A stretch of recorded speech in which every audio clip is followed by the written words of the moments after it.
It's almost like they keep putting more of these out every month or something.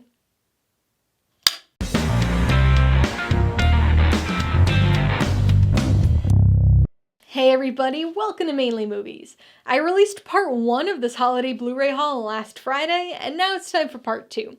While part 1 had a mix of standard releases, TV shows, and even a few DVDs, this second part is going to consist exclusively of Criterion Collection Blu-rays. With only a couple exceptions, I almost always get my Criterions during the half-off sales, since they're so much more expensive than regular Blu-rays. My go-to is Barnes & Noble's biannual Criterion sale, and I usually buy from the November sale rather than the April one. With that in mind, I have quite a few movies to include in the second part of the haul. Like with part 1, this is a mix of movies that I got during these end-of-the-year sales or received for Christmas, and is entirely made up of Blu-rays. Like most years, I've got a pretty good mix of blind buys and rewatches in this batch. Now, I know this might be blasphemous to some Criterion fans, but I think alphabetical is always just a little easier in a video like this, so I'm going to go through these in alphabetical order rather than by spine number. If you're interested in getting any of these movies yourself, I do have affiliate links to almost all of them in the description below. I do get a small commission from anything you buy using one of my links, so I'd really appreciate it if you use them if you're in the market for any of these movies. First up here in this Criterion haul, we've got After Hours. So this is number 1185 for the spine number. This is a film released in 1985, directed by Martin Scorsese. It's a movie I have seen before, though not in a very, very long time. The one and only time I saw this was when I was in high school. I was in a cinematography class my junior year of high school. And 2 regular and then advanced cinematography. And we watched this one in class, in high school, in my advanced cinematography class. And so I'm curious to rewatch this, not only as somebody who's older, but also in one single sitting and being able to just play through the movie, because if anybody has watched movies as part of a film class, at any level, you know that when you watch it in pieces, and then you stop it every 5 minutes and have to break it down and analyze it to death. And in the case of the class I was taking, it was for the cinematography and various things. So this one is one of those films that's set across a single night, kind of this chaotic story that gets more and more unsettling and kind of tense as it goes. But again, haven't seen it in a very long time, so excited to rewatch it. One that I have seen a little bit more recently is Jean Cocteau's Beauty and the Beast. And so this is a French film from 1946, and it's Beauty and the Beast, right? So it's a story that I think most people are probably at least somewhat familiar with, right? Like the only other version of this movie I've seen is the Disney, or Disney versions, I guess we should say, if we're including both animated and live action remake. But this one is pretty solid. I gotta say, the first time I saw this, I was very surprised. I went into it not really looking forward to it. I think it's a movie that's in that 1001 movies you must watch before you die list. And that was the main reason I watched it at the time. But I was pleasantly surprised. It's got some really innovative special effects, some really cool stuff with hands coming through walls to do things. So I'm interested in rewatching it because it has been a little while. Next up, we've got The Circus, directed by and starring Charlie Chaplin.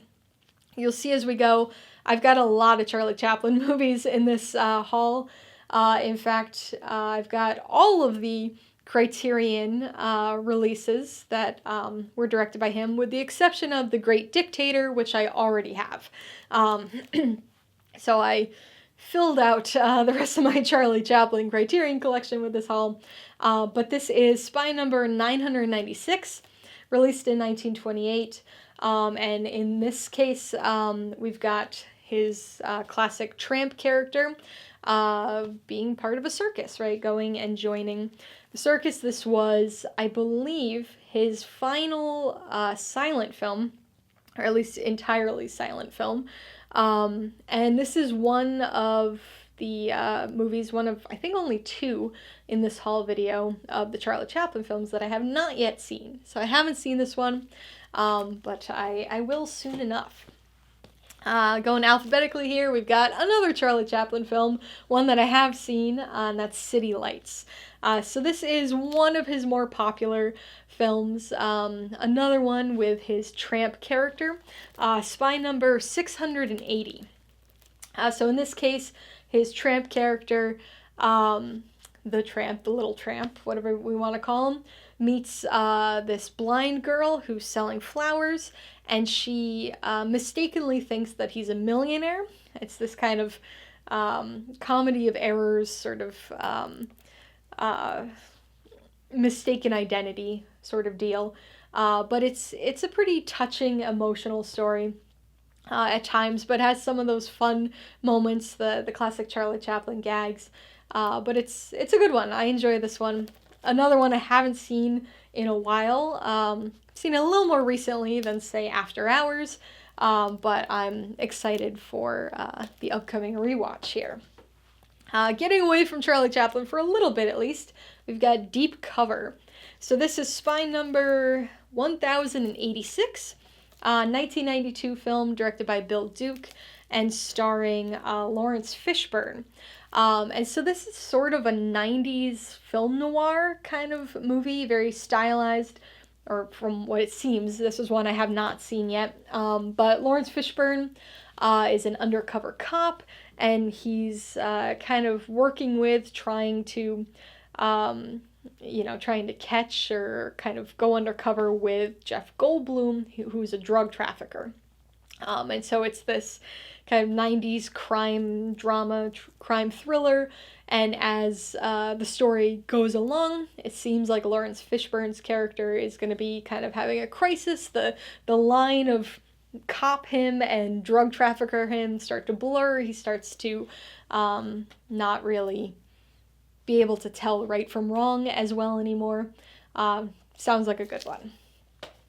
Next we've got the Todd Browning Sideshow Shockers collection. So this actually has 3 films by Todd Browning. The only one of the 3 that I have seen is Freaks, and that's kind of probably his most popular, most well-known story. All of these are circus-based, obviously from that Sideshow Shockers title there. So spy number 1194. So Freaks is from 1932, and is sort of this story of sideshow performers who get suspicious about a potential kind of gold digger situation. So that one is a classic kind of pre-code horror-ish, approaching horror sort of film. The other 2 I have not seen, so we've got The Unknown from 1927, and it sounds like there's a criminal on the run who hides out in a circus, and then we've got The Mystic from 1925. And so in this case, we've got sort of like a fake fortune teller who, it's sort of like a con man scheme kind of story, or so it seems. So interested in rewatching Freaks and checking out those other 2 circus-based movies by Todd Browning. Back to some Charlie Chaplin, we've got The Gold Rush. So this is spy number 615, 1925 film, another one with the tramp character. And in this case, he goes and takes part in the Klondike Gold Rush. This is one of my favorites, I would say, of Charlie Chaplin. Maybe my second favorite of his movies. And so this has got some really iconic gags, iconic moments. Him, doing the bread kind of dancing shoe thing, him literally eating a shoe, the bear chase. It's a pretty expansive movie. It goes all over the place. There's lots of other characters who kind of come in and out of his life over the course of this film. but it's an enjoyable one. Interestingly, there are two versions on here. So there's the longer 88-minute 1925 version, which is the one I've seen in the past, but there's also a 72-minute 1942 version. So I'll have to watch both versions and see what the differences are. Another Charlie Chaplin here. We've got The Kid. So this is the other one that I have not seen yet.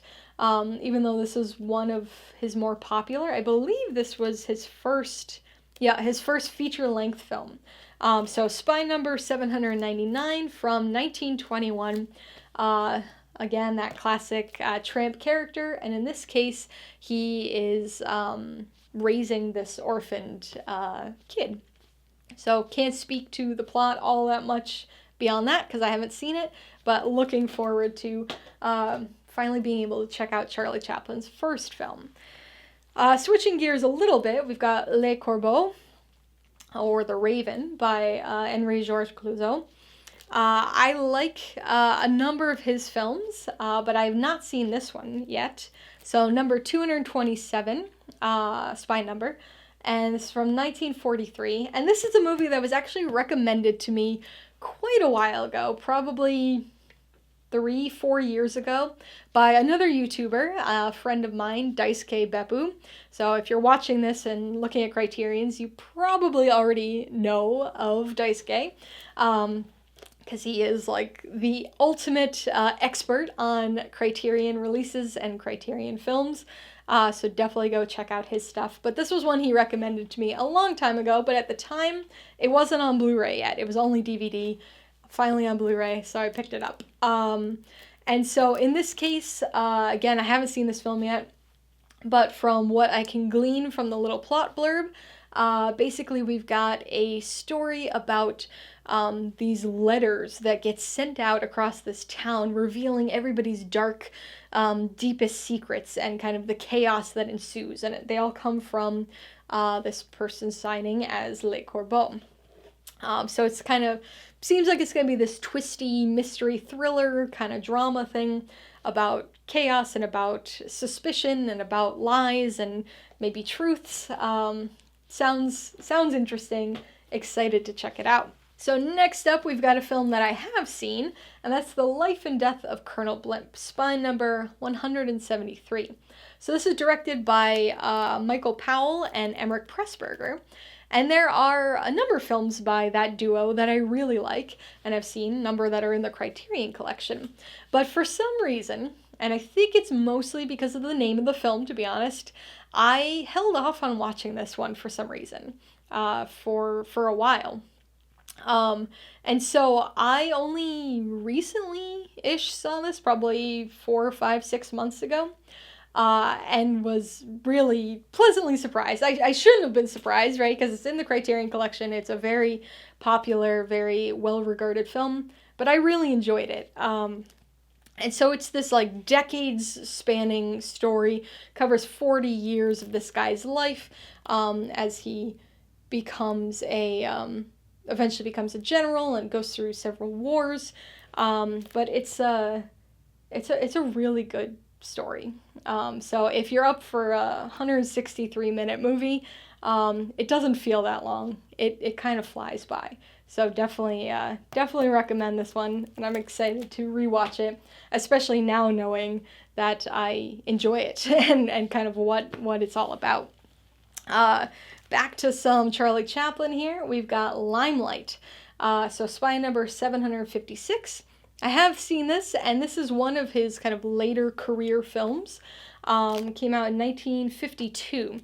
And so this one is him starring as an aging kind of vaudeville act, kind of like this dancer, performer, magician, comedian sort of guy who's sort of washed up at this point. And at the beginning of the film, he's this alcoholic, but things start to change for him when he meets this younger girl who's, I believe, a ballerina.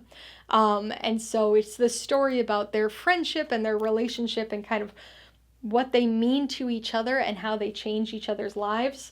And it's a good one. It's pretty emotional. Probably one of the more emotional of his films, and I really enjoyed it. Next, we've got one that I have not seen, and that's Local Hero. So, spy number 994, released in 1983. This one, I hadn't really heard all that much about it, other than it being in the Criterion Collection. I know it's a Scottish film, and that basically we've got our main character who's being sent, I think by like a Texas oil company or something. They are trying to buy up this village, or all the land in this village to build a refinery. And so this guy's sent there to talk with the locals and hopefully try to buy their land, but he starts to starts to appreciate and like this village and the people. And I anticipate that he no longer wants to do what the company sent him there for, but we'll see. Excited to check that one out. One that I have seen, but not in a while, is Mean Streets. So this is a Martin Scorsese movie from 1973. Spy number 1198.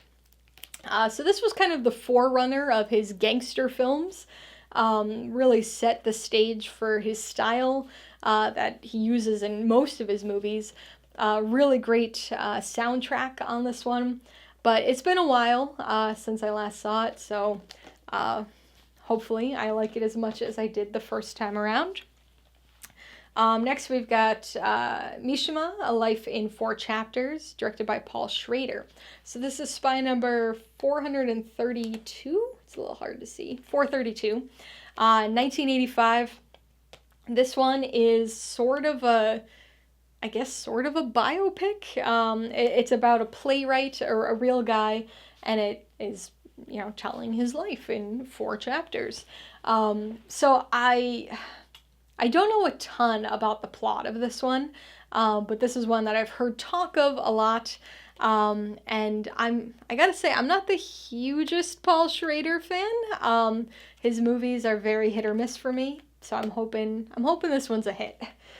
Back to some Charlie Chaplin. We've got Modern Times. So spy number 543. This is 1936 film. Again, the tramp character. That character doesn't speak in this film, but this is no longer a silent movie. There are a few lines of dialogue by other characters in this. But I would say this is probably my favorite Charlie Chaplin movie, at least of the ones I've seen. We'll see how the circus and the kid turn out. But I really enjoy this one. It's got some iconic scenes, iconic gags, the eating machine. There's all sorts of things in this film that are fun. It's actually the last of the films to feature the tramp or the little tramp character. Good social commentary, just an all-around good movie. Though I gotta say, I'm not impressed by Criterion's selection for the cover of this one. Seems like, I don't know, there are a lot better images associated with this movie, but at least the movie itself is good. Charlie Chaplin. So this is Monsieur Verdoux, spy number 652, 1947. So again, one of the kind of later career films. And this is a weird one. I have seen this. This is kind of bizarre for the time, I would say. It's kind of this dark comedy that has some sort of thriller components to it. But basically, Charlie Chaplin plays as this guy who kind of seduces, swindles, and murders these rich widows, these rich women, to take their money to then provide for his family. And so it's a really dark movie, and it's kind of not his usual type of character, certainly not like the tramp, but it was a surprising one. It was kind of a fun one the first time I saw it, so I'm looking forward to rewatching it. Speaking of rewatches, we've got Now Voyager, spy number 1004, 1942, directed by Irving Rapper. starring Betty Davis primarily, but we've also got Paul Henreid and Claude Rains in this one. I have seen this, but it's been a while. I saw it on TCM a number of years ago, but it surprised me. It was one that I had heard the name for a long time and finally watched it, not really expecting too much, but it's pretty good. Basically, Betty Davis is this very controlled character. Her mother kind of oppresses her and like tells her she's worthless and tells her that, you know, she's crazy, and so she kind of has this like this nervous breakdown, and then eventually goes on a cruise and meets a guy, falls in love, and it's kind of this this story with these deeper components that I wasn't expecting to emotionally connect with as much as I did. So excited to rewatch that one. Next up, we've got one that I've never seen, and that's The Others. So spy number 1195. I think this is the newest of the films that I've got in the hall here. So this is from 2001, Alejandro Amenabar. And so this is a gothic horror film, kind of a ghost story, haunted house kind of deal, starring Nicole Kidman. And so, again, I haven't seen it, but from my understanding, Nicole Kidman plays a woman who has 2 kids who are, there's something, they've got some sort of disease or sensitivity to light, and so they can't be in the light, so it's a movie that's very dark and focused on darkness, but there's this, I don't know, some sort of underlying, maybe supernatural component, ghost story, haunted thing. I'm not entirely sure, but sounded interesting. So picked up the Criterion. Going back a few decades, we've got Panic. So spy number 955, 1946. And this one is sort of like a mob mentality movie. Again, haven't seen it, but sounds really interesting. Basically, we've got this main guy here who is sort of antisocial, doesn't really talk with people all that much. But his neighbors and the people around are suspicious of him, don't really like him all that much. And so when a girl in the neighborhood gets murdered, they point the finger at him and kind of frame him or blame him for this murder. And it's this story that kind of is this, you know, again, this mob mentality, sort of panic, hence the name, of him, you know, this potentially wrong man sort of thriller. Sounded interesting. Haven't seen it, so I'm looking forward to it. Another one that's sort of that panic, thrillery sort of thing that I haven't seen is Targets. Spy number 1179 from 1968, Peter Bogdanovich, and starring Boris Karloff in an interesting seeming role. So he's not playing his usual, or what he's known for, right, his monster movie kind of Frankenstein sort of deal. However, he's sort of playing a version of himself. So this is a guy who used to be, his character used to be in monster movies. So he's this aging film star who somehow gets wrapped up in this this spree. There's this other guy going on a killing spree, a shooting rampage, and somehow these stories, these people cross paths or interconnect in some sort of way. It's a movie that comments on like media coverage and other things, sensationalism. So I'm looking forward to checking that one out. So next we've got The Trial, directed by Orson Welles, spy number 1191. So this is a 1962 film, starring Anthony Perkins. So this is another movie that I have not seen, but this sounds really interesting and really tense and kind of paranoid. So basically Anthony Perkins is a man who gets arrested, but he has no idea why. He's not sure what the crime he committed is, and they're not telling him anything. And so he kind of gets pulled into this nightmarish, surrealistic trial and kind of just build up to or aftermath of this arrest. And so he's not being told anything, and it's this kind of nightmare scenario, I'm sure, for anybody. And so sounds creepy, sounds tense, sounds unsettling, sounds like one I'm probably going to enjoy. And last but not least, we've got another film I haven't seen, Vengeance is Mine. So spy number 384. This one's kind of like a true crime story from 1979 that focuses on this murderer, this kind of thief, criminal murderer guy who's on the run, and kind of what occurs over that time when the police are chasing him and looking for him. Don't know a whole lot about it beyond that, but I am looking forward to finding out. Alright, so that was part 2 of my 2023 holiday Blu-ray haul. Part 1, which was the non-Criterion half of this haul, is already available, so please give that one a watch too to see the other movies and TV shows I got. So, did you get any Criterions for the holidays? Seen any of the movies I got? Let me know your thoughts and all of your pickups in the comments below. Alright, so if you got some enjoyment, insight, or information out of this haul video, I'd appreciate it if you'd hit that like button. And if you haven't done so already, please hit subscribe to see some more videos like this, as well as movie reviews. Till next time, this has been Alyssa with Mainely Movies. The way life should be.